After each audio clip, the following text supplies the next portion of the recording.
Dunia transportasi logistik di Jambi kembali berduka. Eko Rudi Setianto, 45, seorang sopir batubara yang tengah berjuang mencari nafkah, mengembuskan napas terakhirnya pada Selasa, 16 Desember 2025, sore. Dia menjadi korban pengeroyokan brutal oleh sekelompok orang yang diduga pelaku pungutan liar.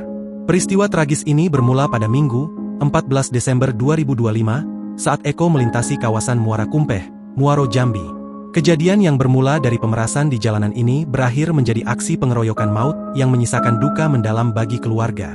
Berdasarkan informasi yang dihimpun dari unggahan akun Instagram Jambi Hits_ID, korban diduga dicegat dan dimintai sejumlah uang.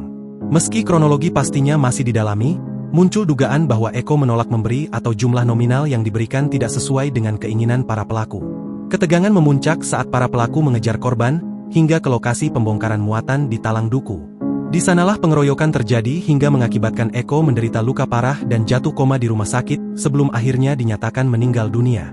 Unggahan mengenai nasib malang Eko langsung dibanjiri komentar emosional dari warganet. Terkini setelah dilakukan penyelidikan, akhirnya polisi berhasil mengamankan seorang pelaku pengeroyokan Eko. Eko sendiri merupakan sopir truk angkutan batubara yang sehari-harinya melakukan bongkar muat di pelabuhan Talang Duku. Namun pada kemarin siang, korban mendapatkan masalah dan dikeroyok oleh sejumlah orang, salah satunya berinisial AD. Tak sampai 24 jam, satu pelaku berhasil diamankan oleh tim Opsnal Polsek Kumpeh Ulu. Satu pelaku yang berinisial AD itu diamankan di rumahnya di kawasan Kumpeh Ulu, Kabupaten Muaro Jambi, Selasa, 16 Desember 2025, malam. Pelaku diamankan tanpa perlawanan dan saat ini telah diamankan di Polsek Kumpeh Ulu untuk dimintai keterangan lebih lanjut.